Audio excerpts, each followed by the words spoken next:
Dans la prison de Kinshasa, un détenu politique filme avec une caméra cachée dans la pochette de sa Bible. Il se fait prendre, il peut être exécuté. Il a été condamné sans preuve à passer le restant de ses jours en prison, accusé d'avoir participé à l'assassinat de l'ancien président du Congo, Laurent Désiré Kabila.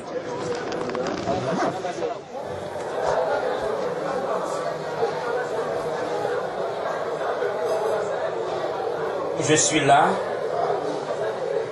parce qu'il faut bien que quelqu'un soit là. Je suis là parce que il y a eu un crime qui a été commis, l'assassinat du chef de l'État. Or, un crime ne peut pas rester sans quelqu'un qui soit accusé de cela. Il ne peut pas y avoir de crime sans criminel. Je suis là parce qu'il faut que quelqu'un paye. Je suis là parce que on a jugé que la stabilité du régime était plus importante que la recherche de la vérité. Je suis là parce que il fallait très vite donner au peuple, qui c'est certain aimait beaucoup le chef de l'État, une réponse rapidement. Et voilà. Nous sommes 51 personnes qui sommes encore là à cause de ce dossier.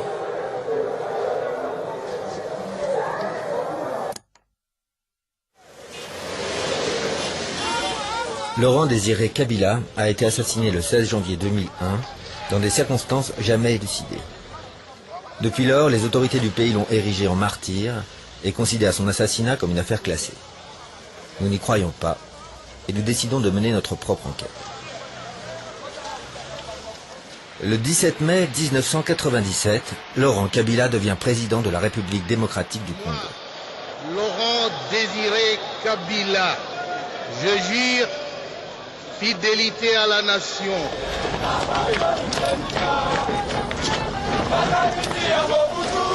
Il est porté au pouvoir par une armée d'enfants soldats entraînés par le Rwanda.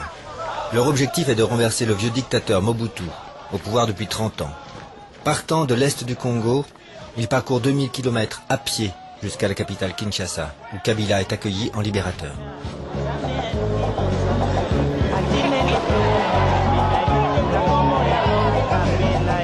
Kabila est un révolutionnaire marxiste et l'Occident voit d'un mauvais œil son arrivée à la tête du Congo. Mais il réussit à s'imposer et c'est Nelson Mandela qui accompagne en douceur le vieux Mobutu vers la sortie.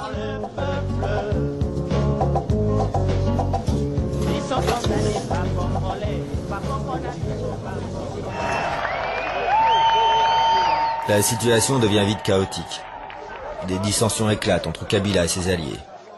Le Rwanda, qui a fourni les instructeurs, les armes et les munitions au mouvement de Kabila, espère en recueillir les fruits et participer à la gestion de ce pays aux ressources naturelles immenses. Mais Kabila veut régner seul. Il chasse les troupes rwandaises qui en réaction créent un mouvement rebelle dans l'est du Congo, le RCD. C'est le début d'une nouvelle guerre que Kabila n'aura pas le temps de mener jusqu'au bout. Le 16 janvier 2001, il est assassiné par Rachidi, un ancien enfant soldat qui est devenu son garde du corps. Rachidi a immédiatement été abattu, emportant avec lui la vérité sur les dessous de l'assassinat.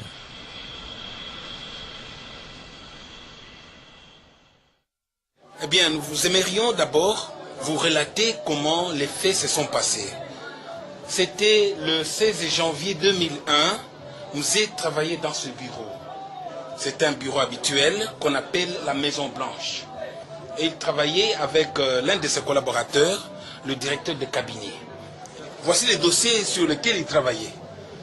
Et la paire de lunettes qu'il a portées ce jour-là, les stylos, tout ce qu'il a utilisé se trouve là. On n'a rien enlevé. Et comme Zé était assis là-bas, il a vu quelqu'un de l'autre côté. Cette porte-là était ouverte. Il a vu un de ses gardes rapprochés. Il lui a fait signe qu'il voulait lui parler en aparté. Et alors, le connaissant, il lui a fait signe de venir.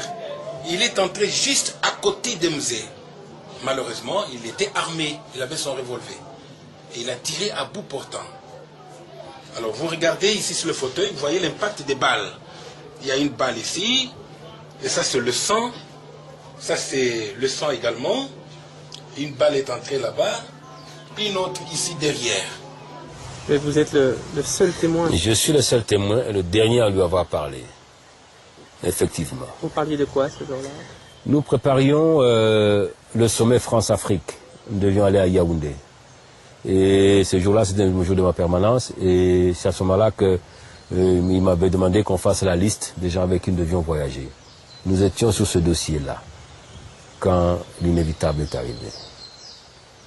Et donc là, Rachidi entre, Ouais. là vous le voyez, c'est quelqu'un que vous connaissez ou... Non, je savais que c'était des gardes-corps du chef, mais je ne sais pas s'il s'appelait tel.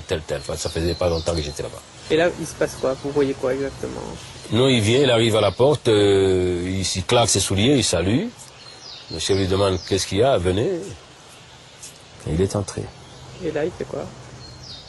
Là, moi j'étais en train de prendre note, j'entends le premier coup de feu. Je regarde, il tire encore une fois, puis la troisième fois il tire, et puis il commence à sortir. Voilà comment ça s'est passé. Et là, je me suis relevé, je ne comprenais rien du tout, je ne savais pas ce qui s'est passé. Et bon, je suis sorti aussi vers la porte de la par où il est entré, il courait, et j'ai crié en swahili, Uibwana na pigara ici Masasi. Et à un certain moment, j'entends, ce monsieur vient de tirer sur le chef de l'État. Hein. Moi, je ne le connaissais pas de nom. Il dit, Uibwana na pigara ici Masasi. Chiribagula qui est à l'escalier, qui voulait aller attendre vers le garage, il voit l'autre en train de sortir dans la précipitation, semble-t-il, avec son arme à la main. Chiribagula voit aussi M. Mota en train de le poursuivre, criant sur lui qui vient de tirer sur le chef de l'État. Chiribagula affirme avoir tiré une balle sur Rachidi dans la jambe et il est tombé. Mais subitement, Edi Kapend viendra avec Kalachnikov pour achever Rachidi. Et Chiribagula affirme même qu'il a empêché Edi Kapend de laisser qu'il parle. Edi Kapend, dans la colère, d'ailleurs, les questions qui lui étaient posées sur ça, il lui-même dit que il avait achevé effectivement parce qu'il était dans la colère. Camarades, officiers et soldats, le peuple congolais, encore une fois en ce jour, a besoin de votre sérénité. Edi Kapend est le bras droit de Kabila. Il vient d'exécuter Rachidi l'assassin et lance ensuite un appel au calme à la télévision nationale. Il craint que la rumeur de l'assassinat de son chef ne se propage et qu'un mouvement de panique s'empare de l'armée. Il vous est donc interdit, vous soldats et commandants, d'user les armes sans ordre préalable qui vous sera donné par la hiérarchie selon l'ordre que je donne en ce moment. Il n'est donc pas question. Edi Kapend ne dit rien des événements du palais. Il veut gagner du temps pour permettre à la succession de s'organiser pacifiquement. Toutes les frontières sont bouclées et seul un avion est autorisé à atterrir. Celui du fils du président, le général Joseph Kabila, rappelé d'urgence de la ligne de front pour succéder à son père. Nous avons dû réagir très vite pour essayer de sauver le pays. C'était ça l'objectif.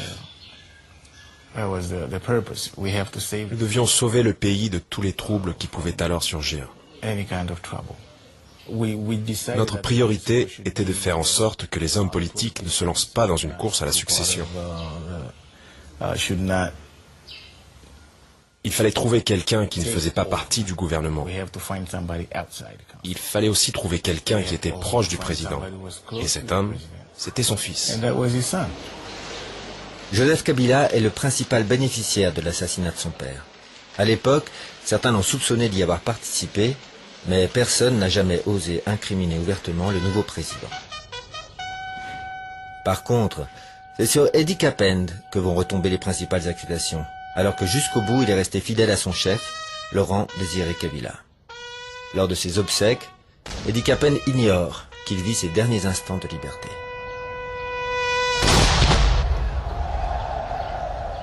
Messieurs les présidents de la Cour d'ordre militaire, mon Un an plus tard, lorsque s'ouvre le procès contre les assassins présumés de Laurent Kabila, plus d'une centaine de prévenus sont sur le banc des accusés. Edi Kapent est présenté comme le principal suspect.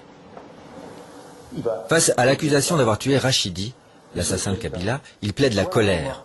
À l'époque, les exécutions sommaires dans l'armée sont courantes et le châtiment infligé par Edi Kapent à Rachidi ne surprend personne.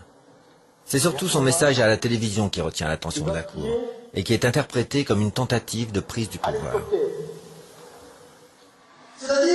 C'est-à-dire, il a exprimé ce qui était dans son fort intérieur, de manière tout à fait aisée. C'est sorti donc au moment opportun, au moment où il fallait justement prendre les choses en main. Le procureur, Charles Alamba, accuse à tout va, bien décidé à trouver des coupables.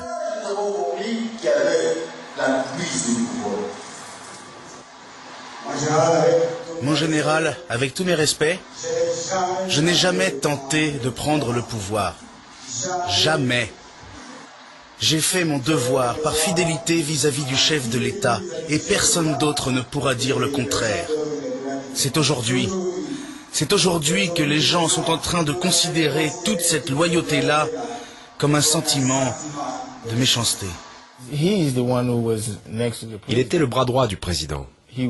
Celui qui, pendant toutes ces années, transmettait les instructions du président à tous les militaires, plus précisément à tous les généraux.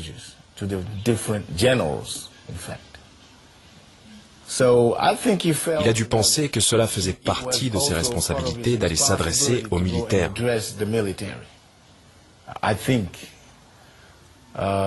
D'ailleurs, je me souviens que cette nuit-là, il communiquait avec les généraux en poste dans les différentes provinces. Il leur disait de rester calmes, de garder le contrôle de leurs troupes, de ne pas laisser la panique s'installer et que tout était sous contrôle. C'est ce qu'il leur disait. Et personne n'a protesté. Et en fait, je pense que d'une certaine façon, il a aidé le pays. Il a rassuré les militaires en les encourageant à rester confiants et fidèles. Mais dire qu'il a tenté de prendre le pouvoir cette nuit-là, je ne le pense pas. Le colonel Edi Kapent à la barre. La Cour le déclare coupable d'attentat contre la vie du chef de l'État, dit ne retenir aucune circonstance atténuante en sa faveur et le condamne pour cette infraction à la peine capitale. La Cour ordonne son arrestation immédiate.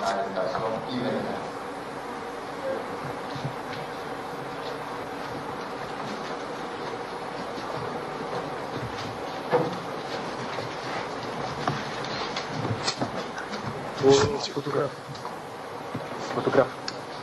Caméraman.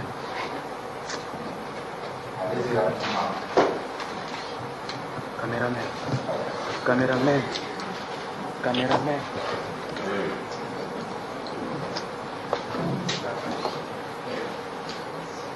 Capitaine Capoine. Près d'une centaine d'autres prévenus seront condamnés sur la base de simples soupçons. La plupart à mort ou à la perpétuité pour complot, trahison et attentat à la vie du chef de l'État. Parmi eux, Antoine Vumilia, le prisonnier à la caméra cachée.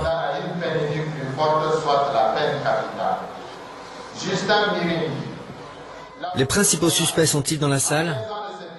Peut-être pas pour le juge. À l'issue du verdict, il promet de nouvelles enquêtes. Le procès de l'assassinat du chef de l'État n'est pas terminé. Les enquêtes continueront et d'autres procès aussi continueront. La séance est levée. 7 ans plus tard, les peines de mort n'ont pas été appliquées, mais Antoine Vumilia et ses compagnons d'infortune croupissent toujours dans la prison de Kinshasa. Car malgré les promesses du juge, le procès n'a toujours pas été réouvert.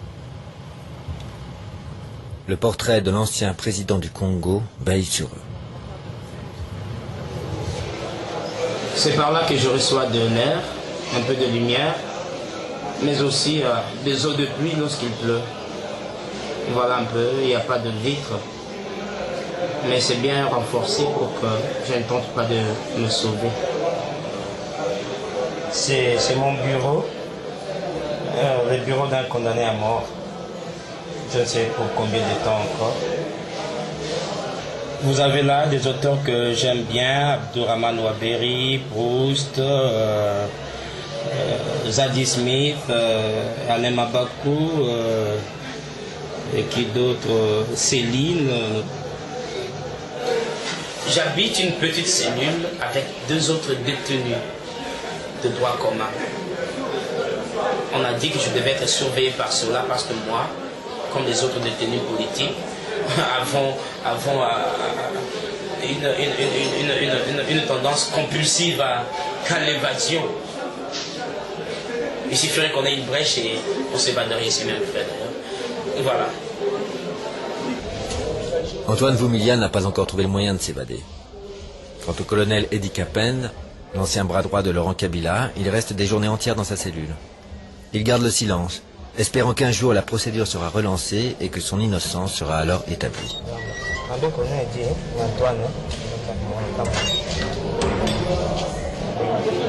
Les condamnés de l'affaire Kabila s'entraident pour survivre.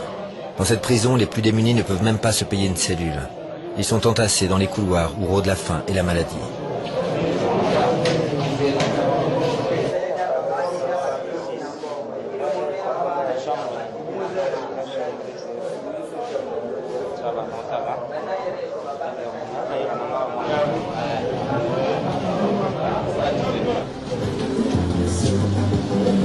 La classe politique honore la mémoire de Laurent Kabila et garde le silence sur les circonstances de sa mort.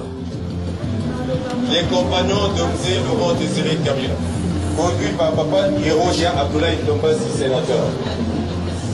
Pourtant, en marge des cérémonies officielles, les langues se délient. Le sénateur Abdoulaye Yerodia fut l'idéologue de Laurent Kabila. Les gens qui sont en prison, je ne pense pas que c'est eux. Ils ont porté le chapeau et tout. Il a été difficile de trouver les vrais auteurs de cette infamie. Mais se mettre à défendre cette cause, que c'est pas eux qui ont tué MD, il faut les libérer, il faut avoir la solution de rechange. Alors qui a tué MD, ça moi je sais pas. Je sais pas encore. On ne peut lutter pour les Kapend que si on a une solution d'échange. On ne peut pas dire libérer-les et puis c'est tout. Personne n'a de doute sur l'innocence des prisonniers. Mais alors qui sont les véritables coupables? Que s'est-il exactement passé le jour de l'assassinat? Rachidi, garde du corps du président, entre dans le bureau. Il tire 3 balles sur Kabila qui meurt sur le coup. Rachidi tente de fuir, mais il est neutralisé par un autre garde du corps qui lui tire dans les jambes.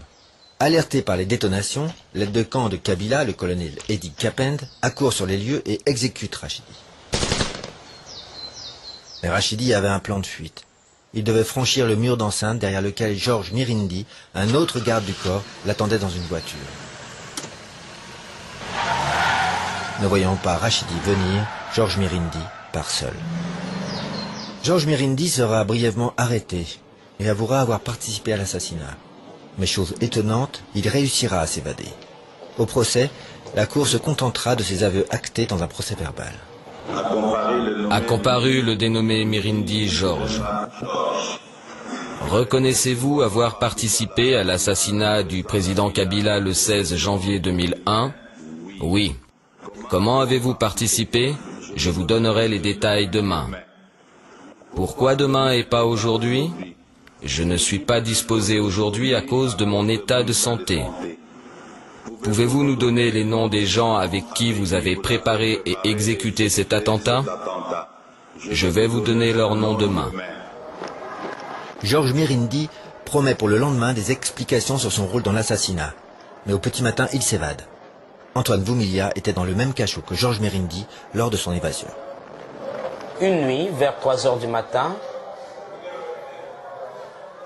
nous voyons un certain Kassongo, Chap Chap, comme on l'appelait, qui était directeur de renseignement. Il est entré dans le cachot. Nous savions, bon, qu'il est venu comme d'habitude pour torturer, interroger. Mais il dit ce jour-là, bon, voilà, je vais appeler trois noms. Il appelle trois noms. Le major Bora, devenu général par la suite au sein de la rébellion du RCD. Il appelle le lieutenant Georges Mirindi, qui est devenu par la suite colonel. Il appelle aussi le lieutenant Bahati.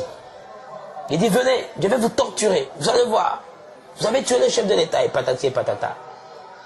Et à ce qui me semble,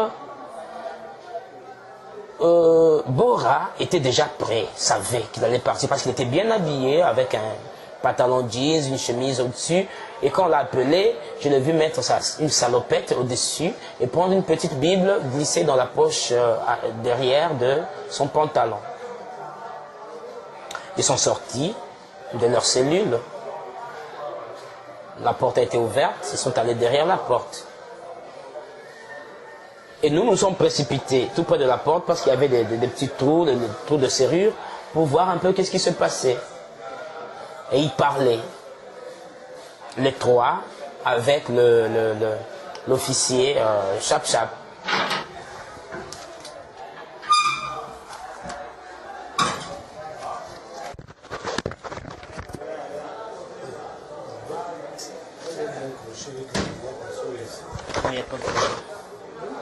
Alors, quand le directeur de renseignement, Chap Chap, Salomon s'est rendu compte que nous étions en train de regarder, de lorgner à travers le petit trou, il a dévissé l'ampoule, une ampoule qui se trouvait tout près de lui, il a fait noir et nous ne pouvions plus rien voir. Et le matin, on nous dira que bon, voilà, ils se sont évadés. Ces jeunes gens qui, semble-t-il, étaient impliqués dans l'assassinat ont été arrêtés immédiatement.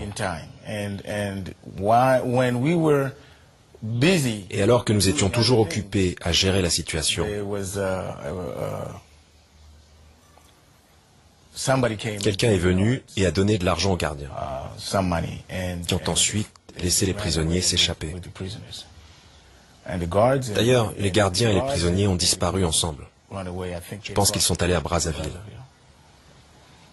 Nous avons donc compris qu'il y avait un véritable complot derrière l'assassinat et que tout était fait pour que ces types commettent leur forfait et disparaissent ensuite.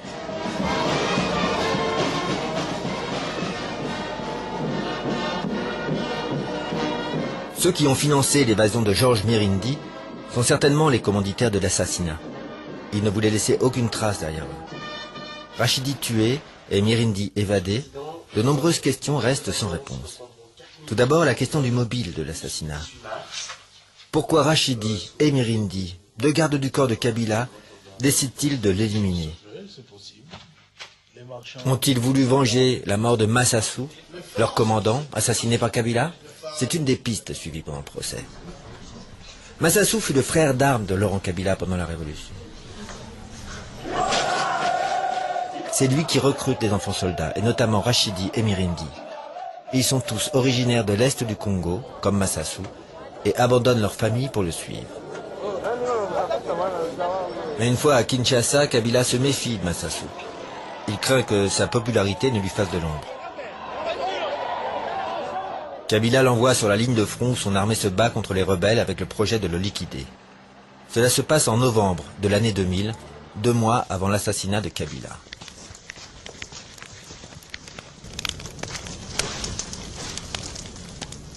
Ngala était un proche collaborateur de Massassou.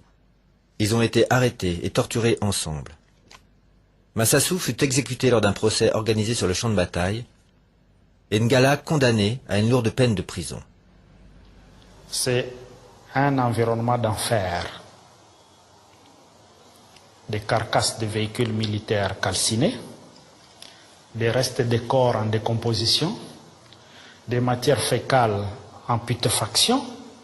C'est un désordre indescriptible. On nous fait passer à travers, nous sommes ligotés, nous nous éloignons un peu dans une broussaille, à peu près 1 kilomètre. On nous installe sous un arbre. Pour la première fois, depuis le 26 octobre, on nous donne à manger. Quelques biscuits et des haricots en boîte. On appelait là-bas tomango, venait de Zimbabwe. 2 de nos amis qui ont commis l'imprudence de commencer à manger les biscuits se sont éteints sur place. Mais c'est pas l'instinct m'a poussé plutôt à prendre le jus des haricots, juste pour mouiller les lèvres. Les mâchoires ici ne fonctionnaient plus. On est resté. On a amené des bêches, des pioches. Alors nous on s'attendait à ce qu'on vienne creuser des tombes pour nous. Ils ont débroussaillé, ils ont installé une tente. Le procès a commencé. C'est le fameux procès qui aboutit à la condamnation à l'exécution de Massassou. Et pendant le procès, on reproche à Massassou de vouloir renverser le pouvoir de Kabila.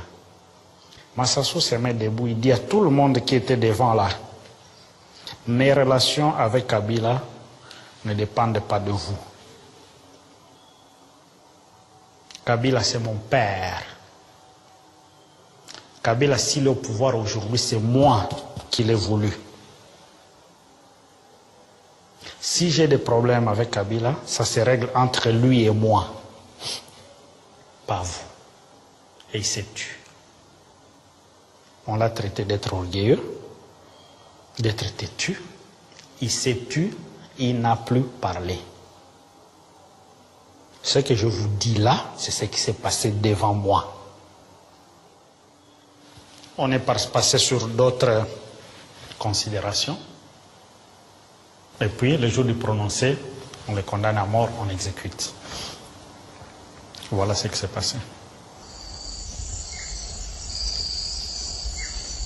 Aujourd'hui, à Puerto, la nature a repris ses droits.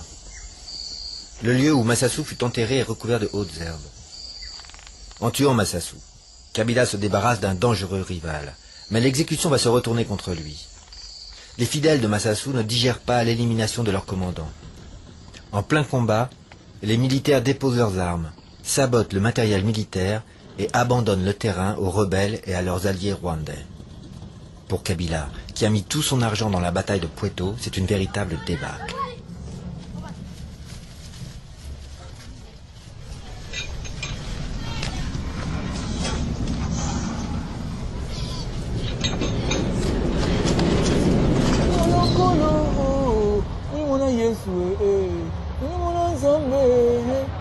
Au palais, la plupart des gardes du corps ont été recrutés par Massassou. Eux aussi acceptent mal la nouvelle de son exécution. Le climat dans l'entourage de Kabila se dégrade et sa sécurité personnelle est fragilisée. Au procès, le procureur Alamba s'est acharné sur une centaine de militaires et de civils originaires de la même région que Massassou. Massassou, avec son groupe, ont réussi à trahir. On réussit à déstabiliser, à démoraliser et même à démobiliser les soldats. Ils seront arrêtés sans aucune preuve, accusés d'avoir assassiné Kabila pour venger la mort de Massassou et condamnés à de lourdes peines. Mais a-t-on déjà vu 100 personnes participer à un complot et en garder le secret? Pour Rachidi et Georges Mirindi, l'exécution de Massassou vient s'ajouter à une série d'humiliations. Les gardes du corps sont maltraités par Kabila et leur salaire est insignifiant. Ils sont censés former le dernier rempart de protection autour de Kabila, mais ils ont perdu toutes leurs illusions. Ils constituent désormais des exécutants parfaits pour quiconque voudrait se débarrasser du président.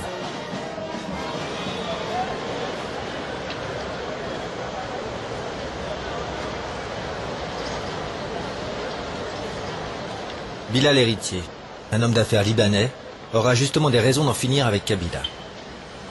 Il a ses entrées au palais présidentiel et négocie ses diamants directement avec Kabila, qui met à sa disposition sa garde personnelle.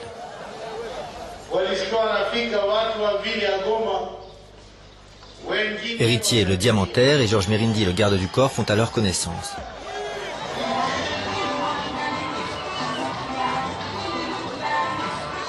Quelques mois avant de mourir, Kabila a besoin de liquidités pour soutenir son effort de guerre. Il interdit toutes les exportations de diamants et instaure un monopole au profit d'une seule entreprise, Idi Congo, une firme israélienne. Héritier est ainsi exclu des affaires du jour au lendemain.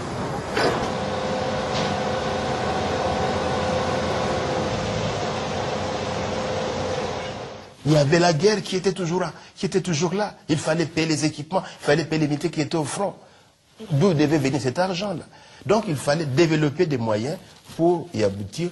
Et ça, ce monopole était un de ces moyens-là. On vous donne accès à nos minéraux.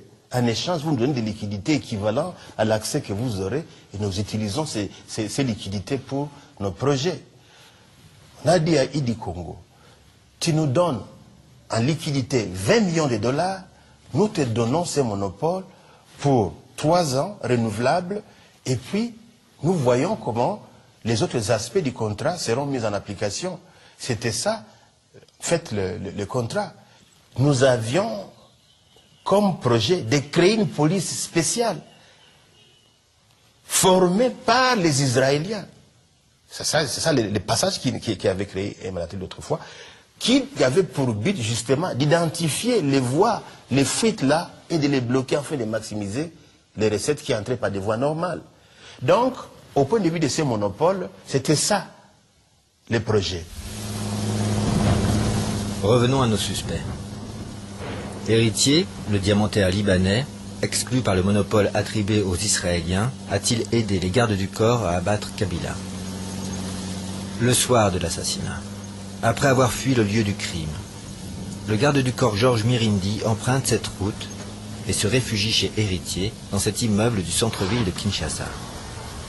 Les services de sécurité apprennent que Mirindi se cache ici. Ils débarquent dans l'appartement d'Héritier, mais les deux suspects, Héritier et Georges Mirindi, sont déjà loin. Furieux, les militaires raflent 11 frères, cousins et voisins d'Héritier qui se trouvaient là. Un des frères, survivant, raconte. La façon dont ils sont venus les arrêter, c'est bizarre, parce que le voisin du premier étage nous a dit, ils les ont mis dans un camion et ils ont commencé à les fouetter. C'est incroyable. Si au moins ils les avaient interrogés, j'allais accepter cette situation. Mais ils ne les ont même pas interrogés. C'est incroyable. De toute façon, avec leur camion militaire pour quitter la ville et arriver à Nsele, là où ils les ont tués, il faut au moins 2 heures pour y arriver en camion. Ils les ont pris, ils les ont mis contre le mur et pam pam pam. Ils ont mis tout le monde au mur et puis ils ont tiré. Tout s'est passé par derrière. Ton frère avait quel âge? Il avait 22 ans, mon frère. Les 11 Libanais sont exécutés sommairement. En les éliminant, les militaires se privent de toute possibilité d'en savoir plus sur la piste du diamant. Au procès Kabila, les militaires impliqués dans la mort des Libanais ont été poursuivis pour meurtre. Tous disent avoir obéi à des ordres. Je suis allé faire un ordre militaire. Nous sommes en temps de guerre. En temps militaire, je suis allé faire mon travail. Des ordres venus d'où? La question a mis la cour dans l'embarras, car au moment des faits, c'est le général Joseph Kabila, alors numéro 2 de l'armée, qui était le commandant direct de ces hommes. Pourquoi aurait-il donné l'ordre de tuer les Libanais? Peut-être uniquement pour venger la mort de son père. La cour évitera d'approfondir la question qui pourrait gêner le nouveau président du Congo et condamnera ces militaires à la peine de mort.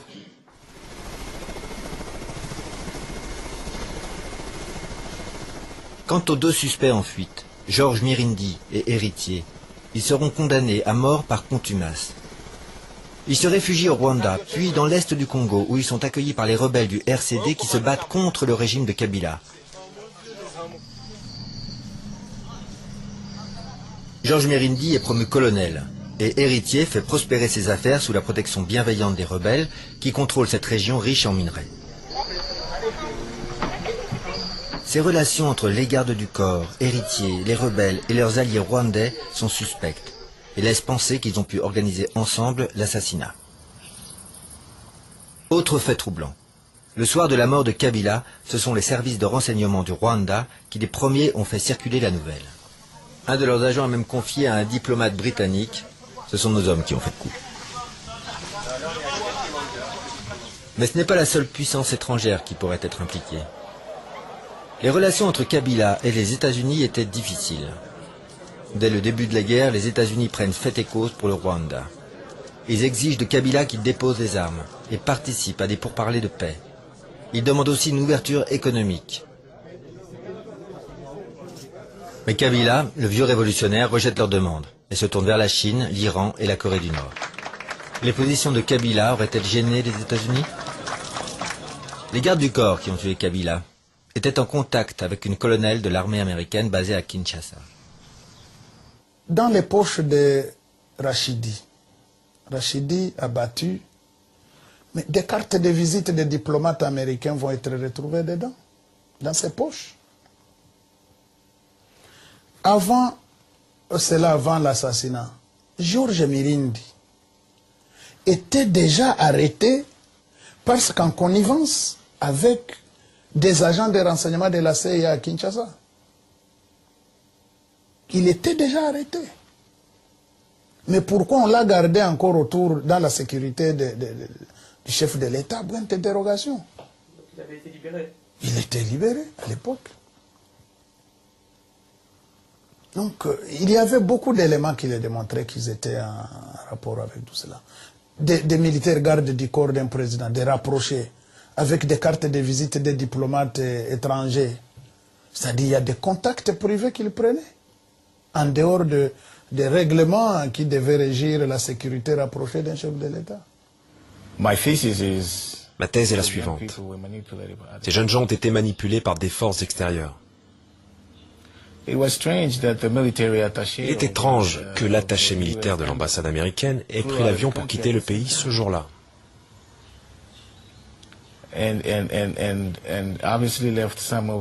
Et en laissant derrière elle des indices de sa relation avec le groupe des assassins. Étrange. Qu'est-ce que vous voulez dire? Vous aviez le nom de l'attaché de défense de l'ambassade américaine? Oui. Il y avait des indices qui prouvaient qu'elle était en relation avec ces jeunes gens. Elle connaissait leur nom et elle leur avait laissé un message. La commission d'enquête a mis la main sur ce papier. Quel morceau de papier? C'était sa carte de visite. Au dos, elle avait écrit « S'il vous arrive quoi que ce soit, contactez cette personne ». Et elle a laissé cette carte à l'un des gardes du corps. Étrange. Et vous aviez trouvé cette carte de visite? Oui, la commission l'avait. Ce sont sur ces éléments que ma thèse se base. Il y a eu une intervention extérieure. C'est clair. Si vous prenez les Libanais, que vous y ajoutez le groupe de Massassou, puis tous ces gens, il est facile de comprendre que ce complot avait été préparé de longue date. L'attaché de défense de l'ambassade américaine a reconnu qu'elle était en contact avec les gardes rapprochés de Kabila, mais elle nie toute implication dans l'assassinat. J'ai quitté le Congo peu après l'assassinat, mais c'était une pure coïncidence. Oui, j'avais été en contact avec les gardes du corps. Ils formaient une espèce de bande et mes contacts avec eux étaient très informels. On a certainement pris quelques bières ensemble, mais je ne leur ai jamais donné d'argent.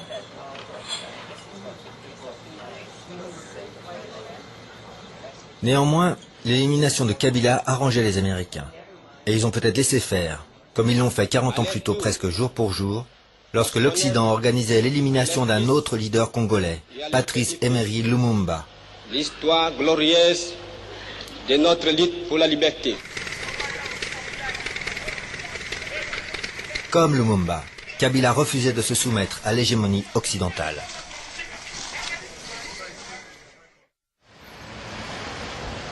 À la fin de son règne, Kabila avait de nombreux ennemis. À Kinshasa, on disait qu'il y avait une file d'attente pour le tuer. Difficile dès lors d'établir toutes les complicités dont les gardes du corps ont bénéficié pour passer à l'action. Nous avons essayé de retrouver les militaires qui ont mené le procès Kabila pour savoir ce qu'ils pensent à présent de cette affaire. Mais au Congo, la roue tourne vite. Les bourreaux d'hier deviennent les victimes d'aujourd'hui. Dans son rapport, n'est-ce pas, il avait signalé les noms de Balou. Peu après le procès, l'impitoyable procureur Alamba s'est retrouvé à son tour dans le box des accusés. Le procureur, qui s'était fait tant d'ennemis, a été victime d'un complot et accusé d'un crime qu'il n'a pas commis. Il a été condamné à la peine de mort par le même juge qui avait présidé le procès Kabila et à son tour, il croupit en prison. Quant au juge, lui qui avait déclaré que le procès Kabila n'était pas terminé et qui avait promis de nouvelles enquêtes, il a été démis de ses fonctions.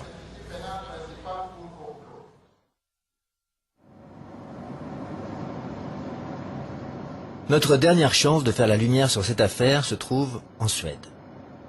C'est là que Georges Mirindi, le complice présumé de l'assassin, s'est finalement réfugié. La Suède, comme toute la communauté internationale, a dénoncé l'iniquité du procès Kabila et a ouvert ses portes aux prisonniers qui ont réussi à s'évader. À notre arrivée, nous sommes accueillis par certains d'entre eux. Ils étaient condamnés à mort, mais ils sont parvenus à s'évader en 2006, après 6 années passées en détention. Là, vous êtes loin de chez vous, hein, c'est l'isolement? Ici. Mais on est mieux ici parce qu'on est loin du Congo. Pour venir me chercher ici, vraiment, tu dois te préparer. Hein, Zaïd? Quelqu'un voudrait venir vous chercher? Pour venir me chercher et me faire du mal ici, vraiment, tu dois te préparer. C'est très loin. Toi-même, tu as vu que c'est très loin. C'est le bout du monde? C'est le bout du monde. Nous sommes à 45 km du cercle polaire du Nord. Hein? 45 km. Il y a des gens qui vous voudraient du mal, encore? Ça, c'est pas une question à nous poser. Expliquez-le. Kabila nous cherche, non? Nous, on l'a rien fait, mais lui a peur de nous. Il y a pas de...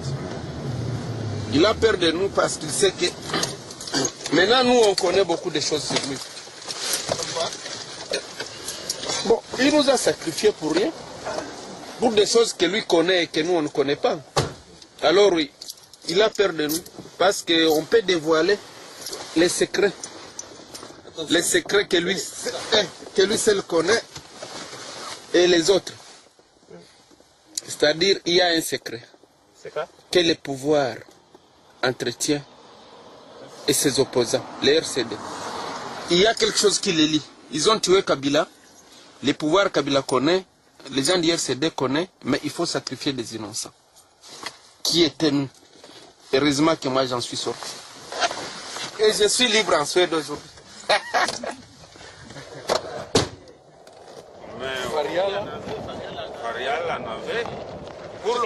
Aujourd'hui, l'exil a réuni ces réfugiés politiques. Mais si les innocents ont passé de longues années en détention, Georges Mirindi, le complice présumé de l'assassin, s'est évadé avant même l'ouverture du procès et n'a jamais répondu au chef d'accusation qui pèse contre lui. Lui sait qui a organisé l'assassinat, mais aujourd'hui encore, il est difficile de le faire parler. Je n'ai pas de théorie. Je n'ai aucune théorie. La bonne théorie peut seulement résulter d'une commission d'enquête ad hoc. Cette commission d'enquête a présenté, laquelle on a présenté des versions qui ont conduit à des doutes et à un flou là, politiser le procès suffisamment pour qu'il n'y ait jamais de vérité. Donc c'est pas facile. C'est pas facile d'avoir une idée. On peut juste lire la presse. Qu'est-ce que la presse Pourtant pour nous c'est très clair. Rachidi a tué Kabila. Et Rachidi est sorti en courant. Si. Et puis il a été abattu par Chiribakoula qui l'a tiré dans les pieds. Oui. Et puis ensuite Idi Kapen est venu, il l'a exécuté. Mais Rachidi devait quand même avoir un plan de fuite qui n'a pas fonctionné. Et peut-être que vous étiez dans ce plan de fuite. On peut dire ça. On peut dire ça. Quand les gens veulent dire quelque chose, vous ne pouvez pas les empêcher de dire ce qu'ils veulent dire. Mais la vérité est autre. Rachidi Chiribakoula en tirant sur Rachidi. Chiribakoula n'a pas vu Rachidi tuer Kabila. Il a tiré sur lui pourquoi? Parce qu'il a vu Mota courir et dire non, il vient de tirer sur le chef de l'État. Oui. Imaginons Mota. Si on peut imaginer que des balles viennent ici, si on sait les coups, ce que ça peut faire. Mota, un civil qui va courir derrière un militaire. Mota n'a même pas peur que cet homme-là qui vient de tuer, lui aussi on peut le tuer. Mota, il est qui ici pour qu'il puisse courir derrière quelqu'un. Chiré Bagoula avait entendu les coups de feu. Et il voit Rachidi sortir en courant du bureau. Oui, qu'est-ce qu'il pouvait ne pas dire à Chiré Bagoula que peut-être Rachidi courait pour une ou une autre raison? Est-ce que Chiré Bagoula a eu le temps de communiquer avec Rachidi? Est-ce que Chiré Bagoula a d'abord vu que les dégâts que Rachidi aurait commis? Est-ce que donc c'est très flou. Et les Libanais? Oui. Héritier, Bilal héritier. Je m'attendais que ce genre de questions arrivent. Les Libanais. Héritier, je l'ai connu, effectivement. J'ai connu Héritier à l'ANER. C'est-à-dire quand, avant Georges Leta Mangassa, il y avait un certain Emile Kanyengele qui était chef de l'ANER. Alors, on a parlé, vous voyez le fils qui est en prison à Kinshasa, Mouranzi, Broume Fiston. J'ai rapport avec le Libanais, je ne comprends pas, on s'écarte, j'ai l'impression qu'on s'écarte un peu. Oui, non. La question, c'est par rapport aux Libanais. On dit, ce Bilal héritier, pourquoi est-ce qu'on tue 11 Libanais le soir de l'assassinat? On dit que c'est un rapport avec un certain Bilal héritier, qui travaille dans l'entourage du chef de l'État. Peut-être ils peuvent travailler, mais moi je ne sais pas. Je ne sais pas. Je sais qu'il y avait beaucoup de gens qui venaient, des Blancs, des Arabes. S'il est aussi venu un jour, je ne sais pas. Il ne faut pas compter sur Georges Mirindi pour reconnaître son rôle dans l'assassinat. Là, je le faisais sortir. En attendant, à la prison de Kinshasa, d'autres paient pour le crime. Il faut que la vérité soit restituée. Il faut que la vérité soit restituée. On ne bâtit pas un pays sur la base de mensonges. Lumumba est mort. On ne sait pas trop bien comment. Kabila vient de mourir. Il est mort aussi. On ne sait pas trop bien comment. Et comment un pays va se construire sans connaître la réalité sur son histoire? Moi, je crois que c'est... On est mal parti. On est mal parti. Très mal parti. Avec des cadavres enfouis.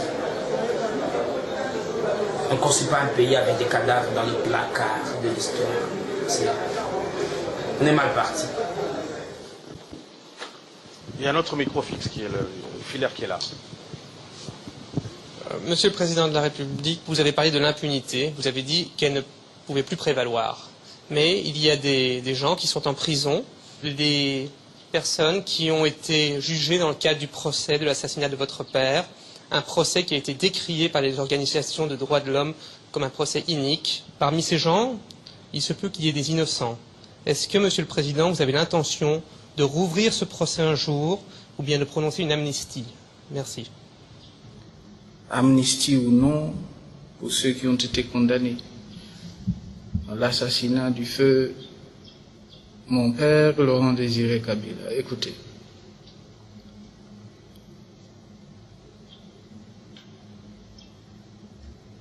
Il y a eu 2 ou 3 assassinats aux États-Unis de président de la République.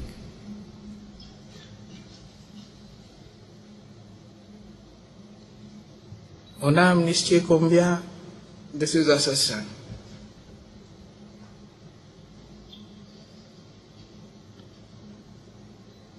Vous savez,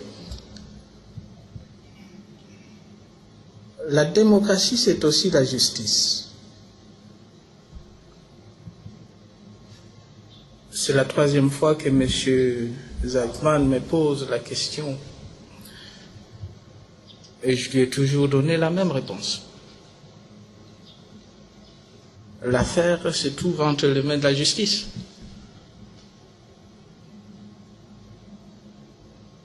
Je ne suis ni le président de la Cour suprême, ni le procureur général de la République d'ailleurs, ni l'auditeur. Alors, je n'aimerais pas ici influencer la décision de la justice congolaise. Et puis qui a tiré ou qui a commencé Joseph Kabila est mal à l'aise. Écoutez. Il sait probablement que les complices et les organisateurs de l'assassinat courent toujours. Mais le procès lui a permis de faire croire qu'il avait trouvé des assassins de son père et d'asseoir son pouvoir. Il ne souhaite pas reprendre les enquêtes qui incrimineraient peut-être le Rwanda et les États-Unis, les ennemis de son père, avec lesquels il s'est réconcilié dès sa prise de pouvoir. Il a signé des accords de paix avec le Rwanda, il a mis fin au monopole sur le diamant et a ouvert le Congo aux investisseurs étrangers.